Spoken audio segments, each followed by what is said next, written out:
소개받은 배정훈입니다. 장신대에서 구약학을 가르치고 있습니다.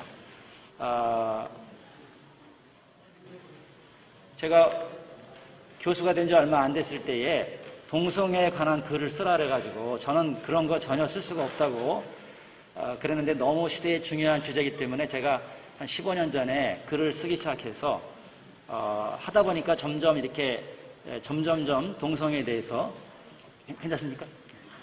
발음은 잘 못 알아듣겠어요. 그렇죠. 예. 그래서 동성애에 대한 연구를 이제 한 15년 전부터 시작을 하게 됐고 글을 여기저기 쓰면서 제가 이제 조금씩 발전을 하게 됐습니다. 처음에는 성경에 있는 동성애가 죄다 이것을 기준으로 해서 글을 쓰기 시작을 해서 그것이 끝이 아니고 거기에서 이제 차별금지법을 비롯해서 오늘날 이 시대까지 적용하는 데까지 넘어가는 굉장히 넓은 주제가 되어 있구나 하는 것을 알게 됐습니다. 근데 오늘 다행스럽게 고만호 목사님께서 이미 다 중요한 것을 다 얘기하셨고 또 이후에 고영성 목사님 또 이 전문가이신 분이 또 뒤에 기다리고 있기 때문에 저는 성경에 관한 것만 얘기해도 오늘 제 역할을 할 수 있지 않는가라는 생각을 하게 너무나 다행입니다. 여러분 제가 나눠드린 그 교재를 보시면 구약 성경과 이제 성경에 있는 동성애 이야기를 좀 시작을 하려고 하는데요. 미국이나 영국이나 유럽 같은 데는 오래전부터 이 문제가 대두가 돼서 굉장히 교회가 충분히 방어하지 못했기 때문에 나라가 어려움을 겪고 있고 또 한국에 지금 정착을 해서 동성애가 죄라고 하는 것은 지금 성경에 나와 있지만은 이제 동성애자들이 점점 이 저항을 하기 시작하면서 지금 차별금지법부터 시작을 해서 굉장히 위기에 봉착했기 때문에 오늘 이렇게 세미나가 중요하다고 볼 수가 있겠습니다. 제가 연구를 해보니까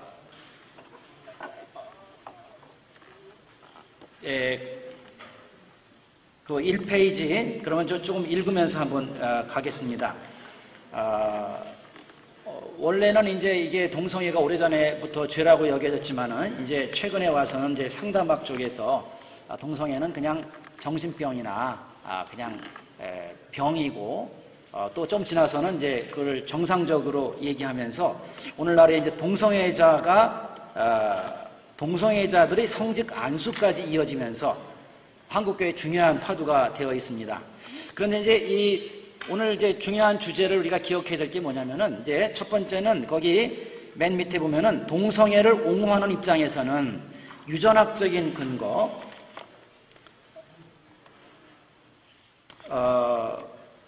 또 철학적 근거, 인권적 근거, 그리고 성경적 근거를 제시하고 있다. 이렇게 나와 있습니다. 제일 먼저 주제가 이제 과연 동성애가 선천적이냐 아니냐.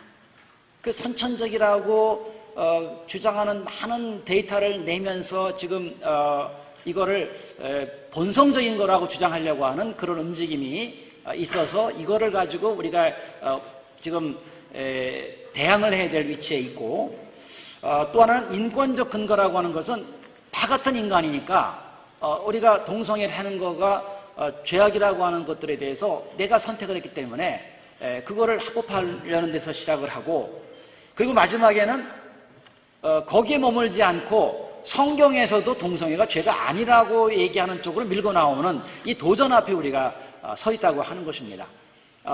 오늘 저는 이제 동성애가 죄라고 하는 성경적 근거를 제가 제시하고 우리 이제 총회나 저희들이 이제 가장 중요한 입장은 동성애가 죄다라고 얘기를 하면서 동성애자들이 어떻게 하면은 다시 돌아올 수 있을까에 대한 관심을 가지고 있습니다. 그런데 동성애가 그래서 아까 이제 얘기했지만은 그 약자 우리가 여러분들 중고등부 청년부들과 대화를 해보면요 우리가 동성애자들에 대해서 우리가 입장을 얘기하면은 약자를 차별한다고 하는 그런 식으로 우리를 보고 있거든요. 근데 여러분 이 약자 뭐 여성이라든지 흑인이라든지 이런 약자들과 동성애의 차이가 뭐냐면 우리가 약자들이 동성애가 죄라는 것을 인정한다면 얼마든지 약자로서 우리가 보호할 수 있습니다만은 죄라는 것을 인정하지 않은 사람들을 우리가 약자와 함께 연대할 수가 없거든요. 그 한계를 명확히 하고 나서 진행을 해야 한다는 것이죠. 그래서 동성애가 죄라는 것들을 얘기하고 어떻게 그들이 돌아올 수 있도록 돕는가 하는 게 가장 큰 중요한 출발점이 되겠습니다. 3페이지 오른쪽에 넘어가시면은 거기 이제 퀴어 신학, 동성애 관련 퀴어 신학이라는 신학이 있는데, 이제 퀴어라는 거는 좀 이상하다라고 얘기하는데, 이게 동성애 신학의 출발점이라고 볼 수가 있거든요. 그래서 거기 세 종류가 있는데, 거기 1번, 2번, 3번. 예, 퀴어라는 단어가 첫째는 포괄적인 용어로서의 퀴어. 그러니까 아까 얘기한 성소수자, 레즈비안이나 게이나 양성이나 이런 여러 정통적으로는 인정할 수 없는 다양한 성소수자들을 퀴어라고 얘기하면서, 두 번째, 변혁적인 행동으로서의 퀴어. 그래서 이들이 처음에 시도했던 거는 남녀 차별이라든지 또 성소수자에 대한 인권이나 이런 것들을 처음에는 강조했는데, 또 세 번째는 경계를 해체하는 퀴어, 이렇게 또 발전을 하게 됩니다. 이래서 뭐냐면은 여기서 이제 약간 젠더이가 나오는데, 섹스, 남자와 여자를 하나님이 만들어주신 그거를 인정하지 않고 남성과 여성이 뭔가 사회학적으로 규정이 되어 있기 때문에 그런 건, 그거를 이제 허물어뜨리려고 하는 데까지 넘어가는 것이죠.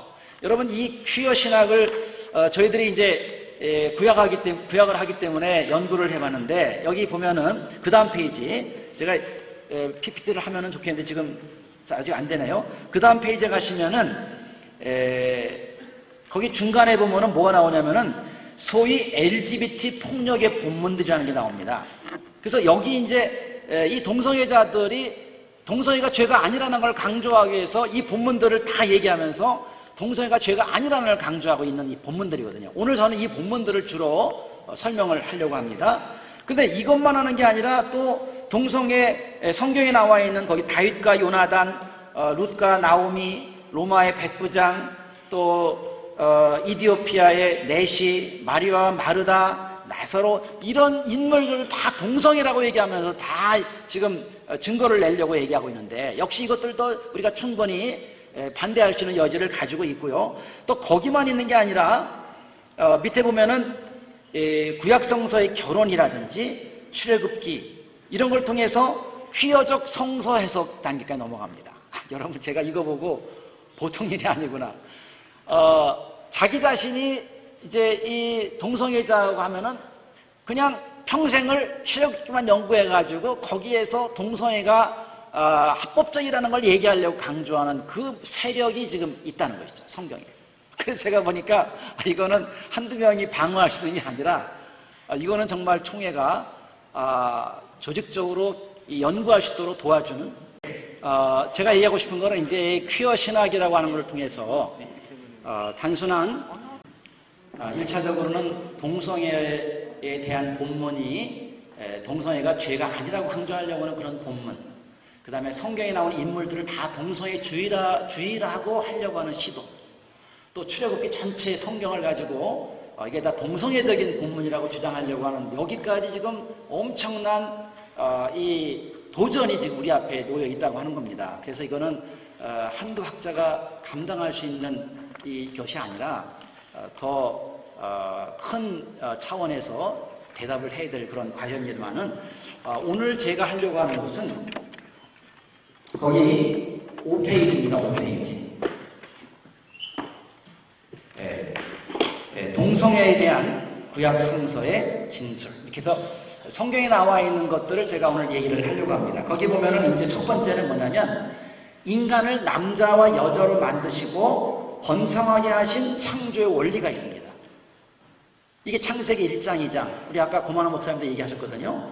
근데 이거를 가지고 동성애 옹호론자들은 거기 뭐라고 그랬냐면은, 그거는 남녀라는 것은 가부장적인 데서 나와 있고, 또 남자 여자 구분하는 것은 그래 인간의 본성적인 것이 아니다. 그 다음 페이지에 예를 들어서 거기 보면은 뭐 정신질환자, 독신자, 또 여러 가지 이성 남자 여자가 살지 못하는 많은 형태가 있는 거는 우리 주변에 있는 건 있죠.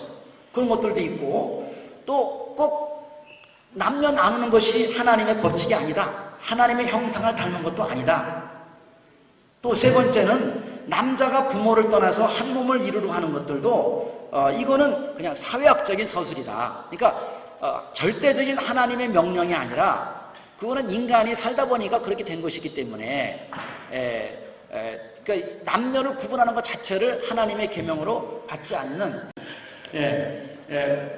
오늘 제가 이제 성경에 나와 있는 건 네 가지인데 하나는 남자와 여자로 창조하신 것은 하나님의 불변하는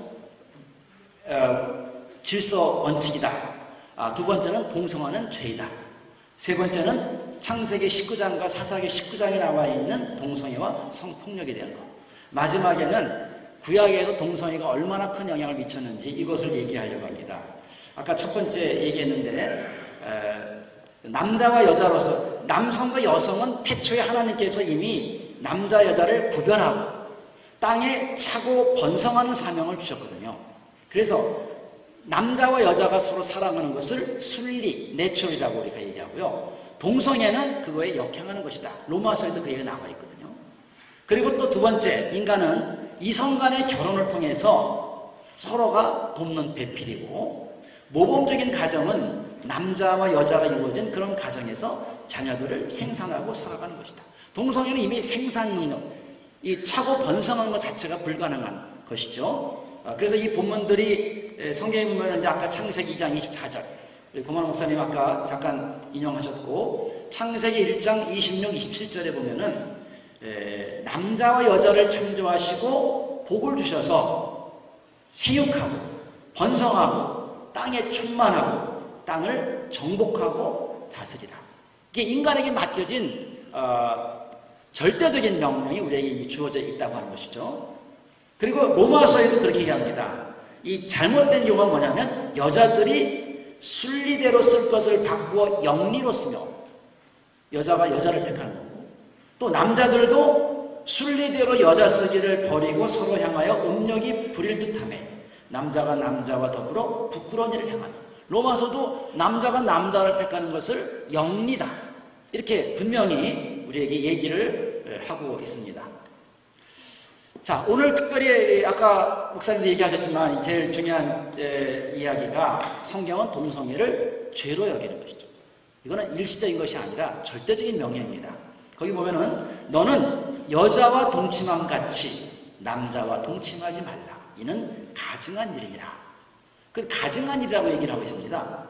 여러분이 가증하다는 것은 구약으로 얘기하면은 부정한 것을 얘기하고 있거든요. 부정의 최종 결과는 뭐냐면 하나님이 우리와 함께하지 않는 겁니다. 그 부정이 해결될 때까지. 그러나 이 가증한 것까지 가면 뭐냐? 가증은 뭐하고 똑같냐면은 사람의 생명을 죽이는 것과 똑같습니다. 가인이 땅을 쫓겨났죠. 땅을 더럽혀서.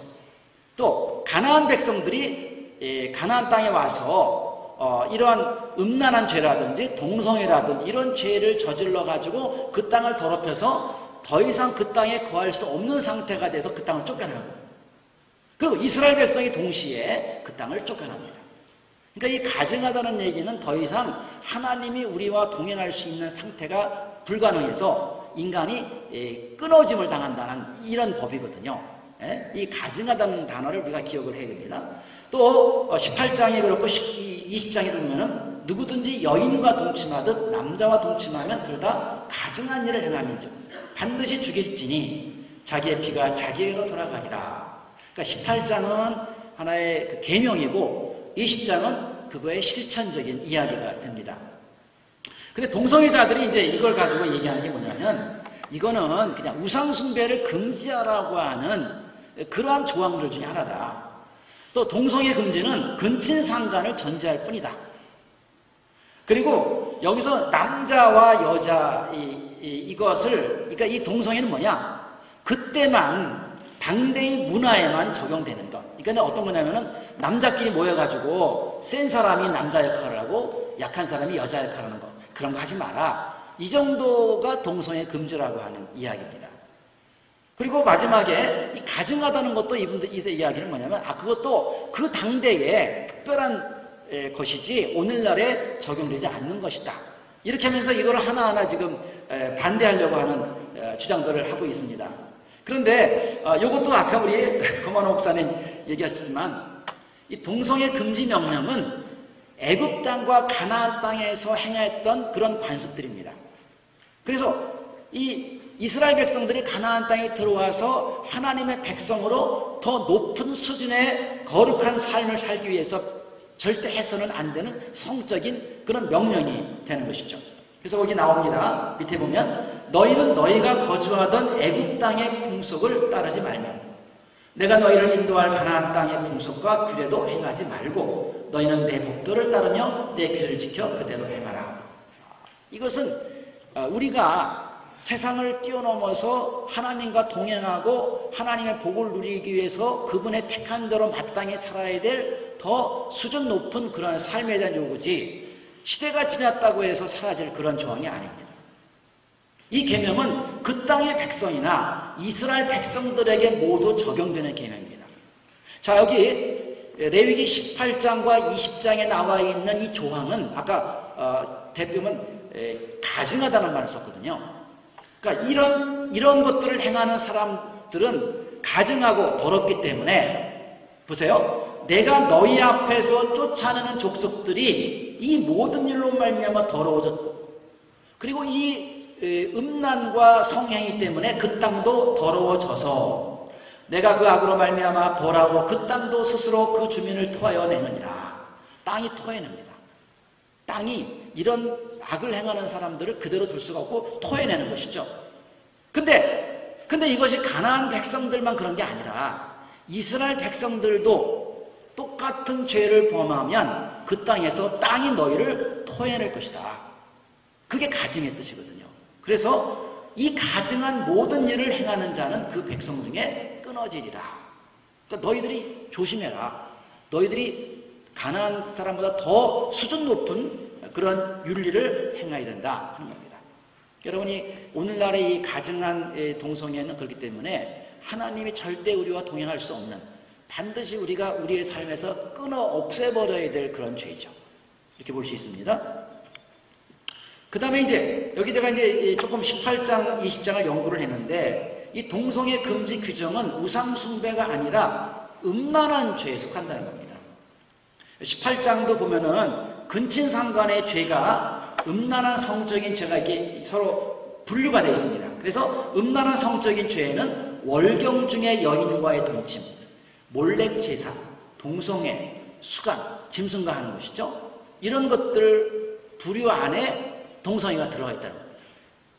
또 20장에 가면은 몰렉 예배 금지와 다른 부적절한 음란한 죄들을 얘기하고 있는데 근친상간 얘기하고 동성애, 근친상간 수간, 근친상간 월경주의 여인과의 동침, 근친상간 이런 식으로 배치를 하고 있으면서 이 동성애를 부적절한 음란한 죄에 포함을 하고 있다고 하는 것이죠.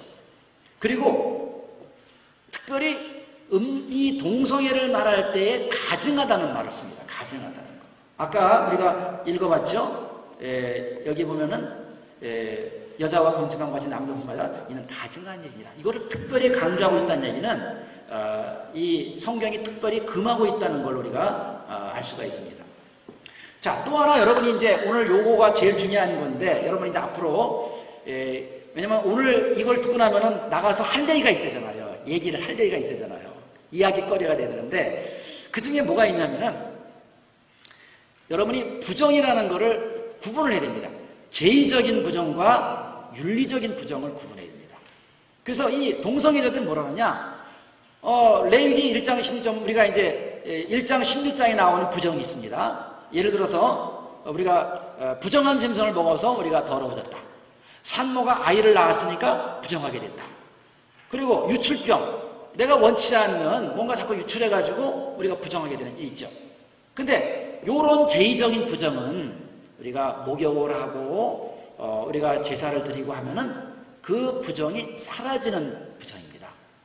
그런데 18장, 20장에 있는 부정은 그거를 뛰어넘어서 윤리적인 부정인 거예요. 이거는 목욕한다고 해서 이 부정이 사라지는 부정이 아닙니다. 읽어보겠습니다. 인간의 주체적인 행동에 의해서 피를 흘리게 만들므로. 그러니까 여러분이 가증하다는 죄는 어떤 죄냐면은 하나님이 인간에게 출발이 뭐냐면은 정자를 허락하셔서 그 정자가 합법적인 성관계에서 이루어질 때 생명을 만들어냅니다. 그렇기 때문에 합법적이지 않은 성관계에서 우리가 정자를 사용하는 것을 우리가 살인이라고 얘기를 합니다. 거기서부터 시작을 해서 그래서 결국은 정자를 죽이는 거죠. 살인이죠. 그래서 이게 가증한 거예요. 그리고 사람을 죽이는 것도 가증한 겁니다. 또 우상을 숭배하는 것도 합법적인 예배가 아니면 그것도 가증한 것이죠. 또 남자가 합법적인 결혼 바깥의 사람과 성관계를 가지면 그것도 가증한 것이죠. 이 가증이라는 요소는 결국 뭐냐면은 생명을 죽이는 똑같은 겁니다. 그래서 가인이 아벨을 죽인 다음에 그 땅이 탄식하기 때문에 그 땅이 쫓겨났죠. 또 이스라엘 백성, 가나안 백성 그 땅을 더럽히면 쫓겨나죠. 자기가 땅을 더럽히면 그 땅에 더 이상 갈 수가 없는 것입니다. 그렇기 때문에 여기서 이거는 레위기 1장 16장에서 나오는 제의적인 부정, 목욕을 통해서 끝낼 수 있는 부정이 아니라 윤리적인 부정입니다. 자기가 자기 행동으로 피 흘리는 행동이고 그래서 자기의 생명을 대가로 치러야 되는 것이죠. 동성애는 가증하다는 평가를 내리고 죽음으로 대가를 치르며 땅이 행악자를 토해내는 형벌을 치러야 하는 윤리적인 죄악입니다. 근데 오늘날 우리가 옛날 같으면은 이게 재정일치이기 때문에 이 동성애를 하면 나 쳐 죽일 수 있지만 지금은 인권이 있기 때문에 죽이지는 못하잖아요. 그러니까 우리는 그럼에도 불구하고 하나님이 기뻐하지 않는 가장 기뻐하지 않는 더러운 행위이기 때문에 그것을 철저하게 제거해야만 하나님 앞에 하나님의 인재를 경험할 수 있다고 하는 것입니다. 그 다음에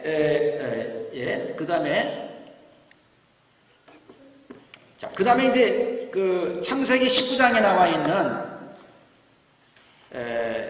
또 사사기 19장에 나와 있는 이 동성애 이야기인데요. 여러분들 이것도 우리가 동성애자들에 의해서 많은 옹호를 할 뿐만 아니라 우리 기독교인들도 여기에 많이 이렇게 동조하는 입장이 있는데 여러분이 창세기 19장과 사사기 19장 이야기를 창세기 19장 같은 경우 보면은 천사들이 와가지고 여기 보면은 롯이 있을 때에 사람들이 와가지고 내보내라 우리가 상관하겠다. 그래서 이 롯이 손님을 보낼 수가 없기 때문에 할 수 없이 자기네 대신 딸을 보내겠다고 이렇게 타협하는 그런 과정이죠. 그다음에 사사기 같은 경우도 이 손님을 거기서 자기 아내를 철을 해서 그러니까 동성애를 시도하려고 하는 사람들한테 이성인 여자를 내어줬는데 그 여자가 죽게 만들었던 그 사건. 이 두 가지 관계에서 우리가 기억할 수 있는 것은 소돔이나 사사시대에 보면은 이 인간의 악이 극단에 올라가면은 이성이 아니라 동성을 사랑하되 그것도 상호 합의가 아니라 일방적인 성폭력을 행하는 것이죠. 그래서 거기 보면은 우리가 그를 상관하겠다. 야다라는 히브리어가 나오고 있습니다. 그런데 이 동성애자들이 얘기하는 것은 뭐냐면 이거는 동성애 행동이 아니다. 동성애라고 정죄하지 말자. 그 다음에 또 우리가 그들과 상관하겠다. 근데 그 상관이라는 건 뭐냐면 우리가 그들과 친숙해지겠다. 뭐 이 정도. 우리가 교제하겠다. 이런 얘기로 해석을 한다는 거예요. 그러면서 이 소돔의 죄가 또 동성애가 아니라는 증거에 창세기 이외에 많은 부분이 나와 있거든요.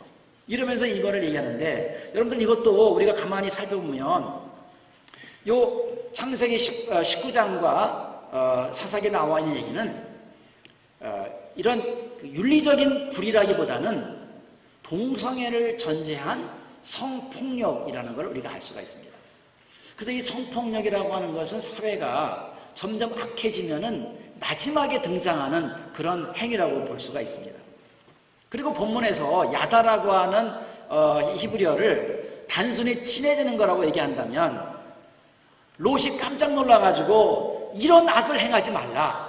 이런 말이 나올 리가 없거든요. 악이라는 말을 쓰거든요. 악. 그건 가증한 악을 절대 하면 안 된다. 이 나그네한테. 그래서 이 사람들의 죄는 이 손님을 잘 접대하지 못한 죄다 이런 식으로 설명을 하려고 하는 시도가 있거든요. 그런데 이제 여기서 이러한 동성애적인 폭력을 완화시켜주기 위해서 이제 이성애적인 대안을 얘기한 것이죠. 그러니까 이제 우리가 두 장면에서 보면은 아까 얘기한 것처럼 이 롯에 왔던 그 천사들에 대해서 동네 사람들이 거기 보면 남녀노소를 모르나고 모든 소돔의 자들이 와서 남자를 내보내라. 모든 사람이 동성애적인 시도를 해서 그를 내보내기를 원했고, 그래서 어쩔 수 없이 여기 보면 상대방의 의사와는 상관없이 일방적인 성폭행을 통해서 죽음에 이르게 한 그 후반부죠. 이렇게. 그래서 이거는 뭐냐면 일방적인 성폭력 행위다. 그리고 이 사회가 악해지면은 그런 일을 행하게 되는. 또 사사기에 가면 여러분이 사사기에서도 우리가 이제 오늘도 여기 제가 이제 요거는 조금 본문을 조금 보면 좋을 것 같은데요. 자, 13페이지를 한번 보겠습니다. 거기 볼게요. 이 본문은 동성애에 대한 직접적인 묘사가 아니라 간접적인 묘사이다. 이 본문에서 보여주려는 것은 순수한 동성애나 단순한 불의가 아니라 동성애를 전제한 폭력이다. 성폭력을 강조하면서 동성애가 없다고 말할 수 없다. 이 본문은 당사자 상호 간에 합의해서 이루어지는 동성애가 아니라 한쪽의 일방적인 폭력에 의해서 이루어지는 동성애다. 그래서 소돔 사람들이 롯의 집에 나그네를 찾아온 이 사람들을 끌어내서 그들을 상관하겠다. 이것이 만약에 단순히 친해지는 것이라면 롯이 그들에게 이런 악을 행하지 말라고 말하는 것을 이해할 수 없다. 그들의 행위는 단순히 알고 지내는 것을 넘어서서 악한 일을 자행하려는 시도이다. 그리고 스님들에게는 아무 일도 저지르지 말라고 하면서 대신 자신의 두 딸을 내어주겠다고 타협을 하고 있다. 단순한 친교를 제안했다면 롯이 이렇게 반응하지 않았을 것이다. 백성이 의도하는 것이 악임을 알고 그것을 막기 위해서 딸들을 내어주기를 불사하지 않았다. 백성들의 동성애적인 폭력을 완화시키기 위해서 이성애적인 대안을 제시하는 것이다. 물론 소돔 사람이 나타났을 때는 남녀를 포함하겠지만 남성 주도의 시대를 감안한다면 남성이 본인의 의사와는 상관없이 일방적으로 여성을 대하듯이 남성과 교합하려는 의도로 전형적인 동성애를 시도하려는 표현이며 본문은 상호 사랑하는 동성애를 넘어서서 상대방의 의사와는 상관없이 일방적인 성폭력을 통해서 죽음에까지 이르는 행위를 보여준다. 그리고 이제 여기 이제 우리가 에스겔서에 이렇게 쭉 보면은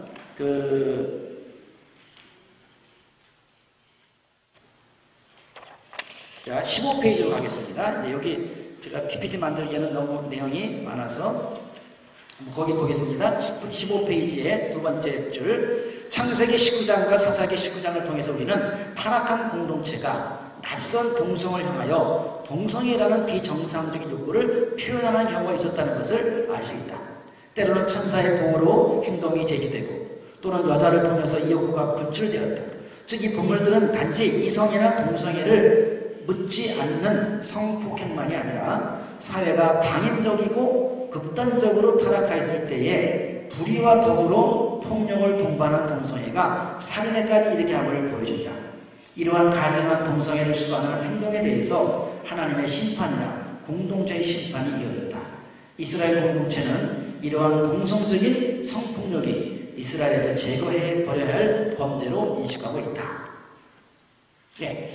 그리고 이제 제가 구약을 가만히 연구를 해보니까 그러면 이 구약에서 동성애가 어떻게 시작됐을까를 보니까 특별히 이제 이 가나안은 이 다산을 강조하다 보니까요.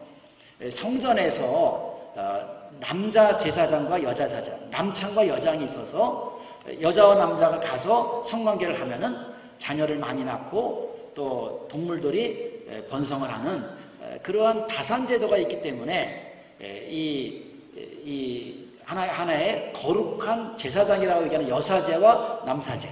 이제 그렇게 시작을 해서 이제 남창과 여자 이제 창기가 시작되는 뭔가 이 가나안 종교에서 시작했다고 볼 수가 있죠.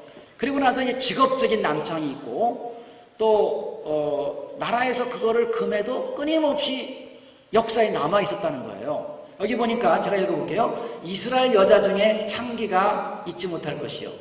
카데시아 여자 사제 이스라엘 남자 중에 남창이지 못할지니 창기가 번 돈과 개 같은 돈의 소득은 어떤 서운한 일로든지 하나님 여호와의 전에 가져오지 말라. 이 둘은 다 내 하나님 여호와께 가져간 것입니다.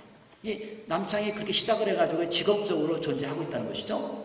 또 여기 보면은 이제 열왕기상 14장에 보면은 그 땅에 또 남색하는 자가 있었고 여호와께서 이스라엘 자손 앞에서 쫓아내신 국민의 모든 가증한 일을 우리가 본받아 행하였더라. 하여튼 나라에서 성경에 금했음에도 불구하고 끊임없는 백성들이 이런 일을 행했다는 것이 놀랍습니다. 또 왕상 15장 이게 뭐 개혁이 끝나고 다음 개혁할 때 반드시 등장하는 게 이 동성입니다.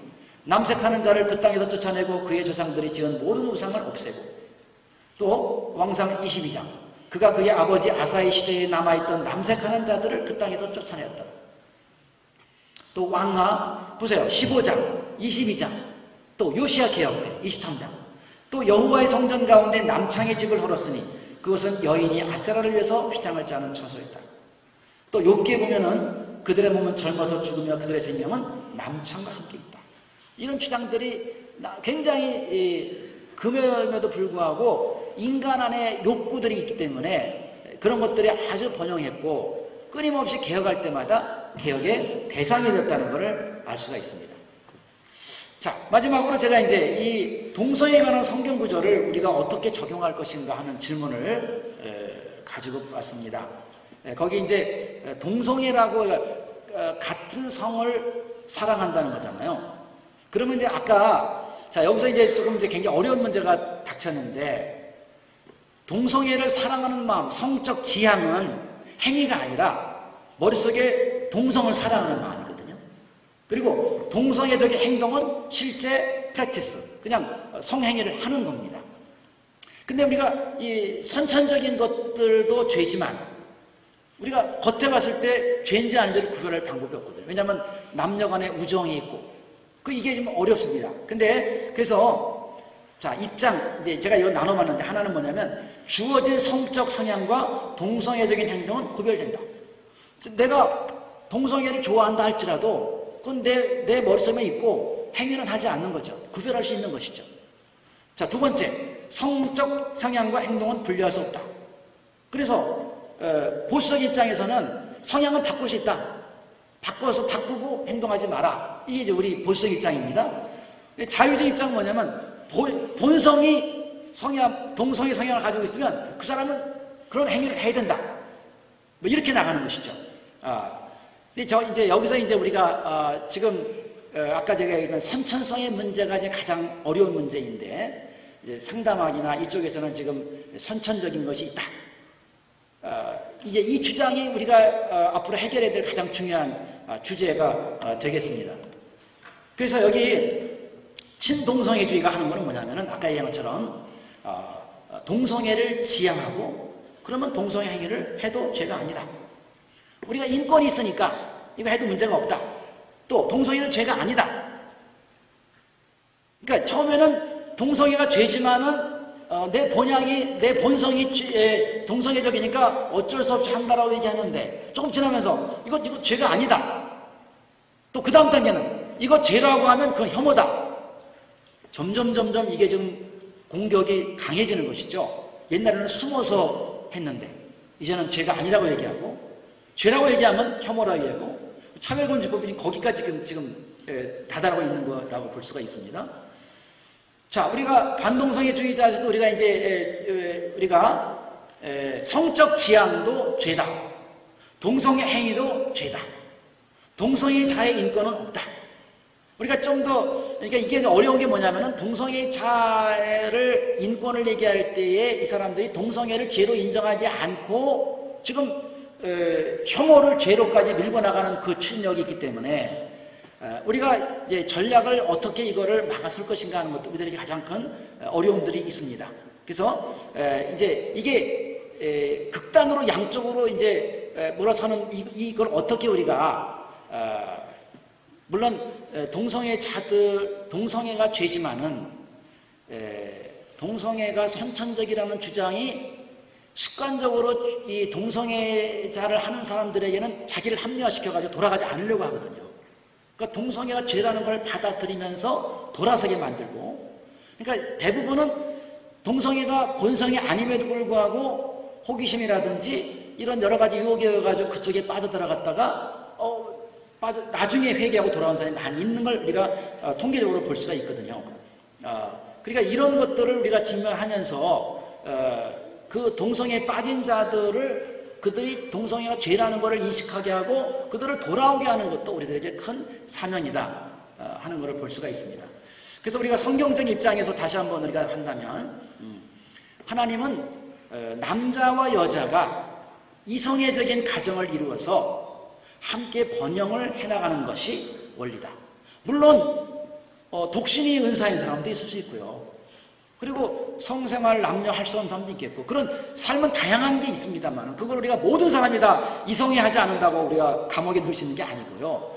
그러나 하나님이 보편적으로 우리들에게 원하는 것은 뭐냐면 남녀가 만나서 가정을 이루는 것을 모범적인 것을 얘기하고 있고, 함께 자녀를 낳아서 이 땅에서 번성하는 것이 그게 창조의 순리다 하는 것들이 이제 기본적인 출발점이고요. 두 번째, 동성애는 윤리적인 죄로 가정한 것이다. 아까 얘기했죠.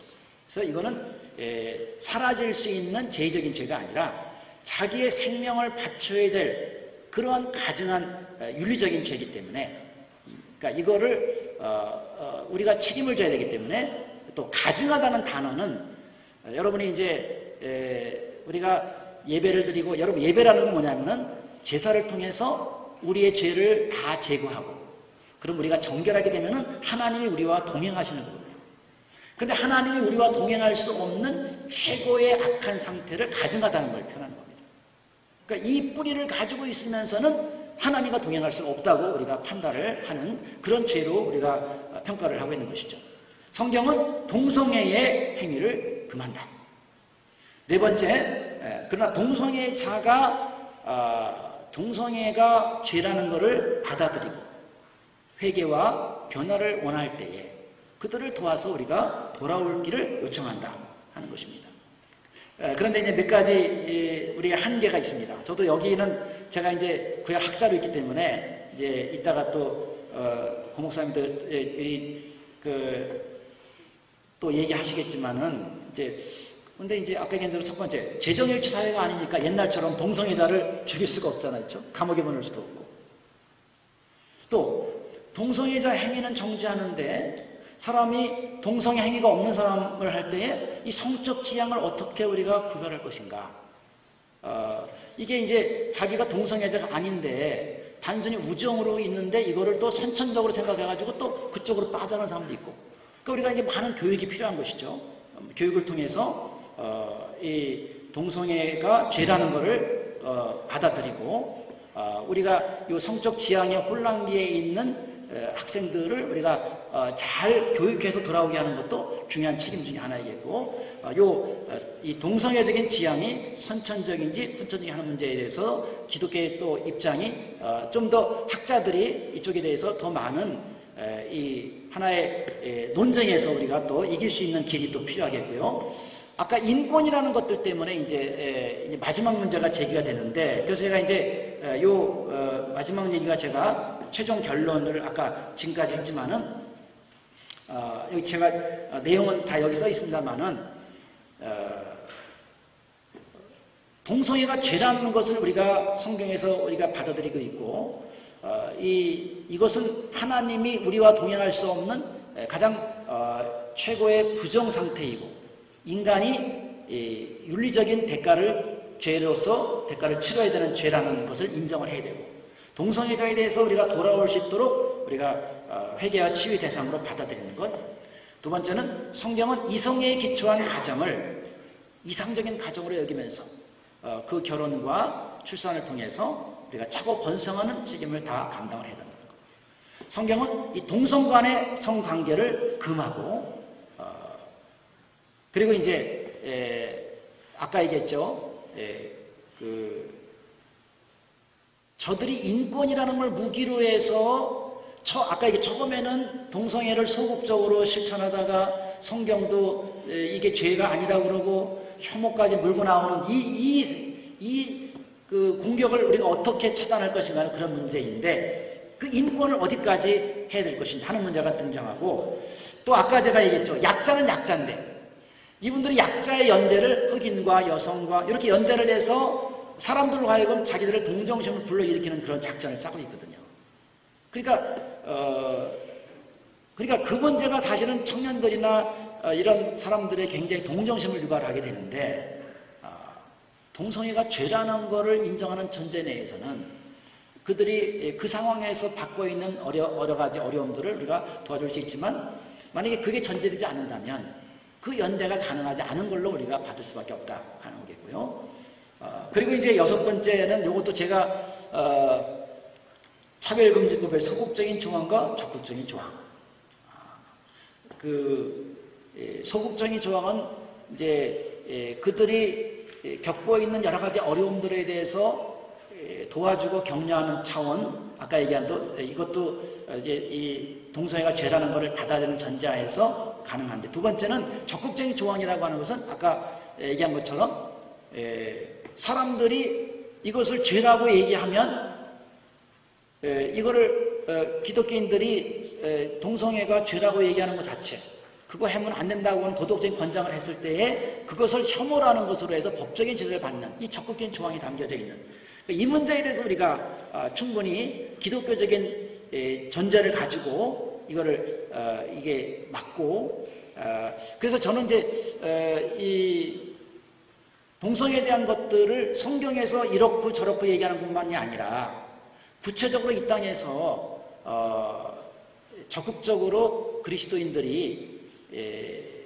하나님이 기뻐하시는 이성애에 기초한 삶을 살면서 동성애가 죄라는 것을 얘기하면서 그리고 하나님 앞에서 거룩한 삶을 살아가기 위해서 우리가 택해야 될 그 길을 적극적으로 추진하면서 또 이 반대편 신동성애자들이 계속 영토 싸움을 하고 있는 이 와중에서 우리가 어떻게 택할 것인가 하는 바로 거기에 오늘 이 동성애가 하는 이 성경의 중요한 말씀들을 기반으로 해서 요 오늘 얘가 얘기했던 이 기초를 해서 우리가 앞으로 이제 요거는 이 두 번째 시간에 이제 우리가 또 듣겠지만은 적극적인 전략을 통해서 하나님께서 원하시는 그런 삶을 살 수 있도록 우리 모든 사람들이 함께 연대하고 기도하고 나아가야 한다고 생각을 합니다. 여기까지 하겠습니다. 감사합니다.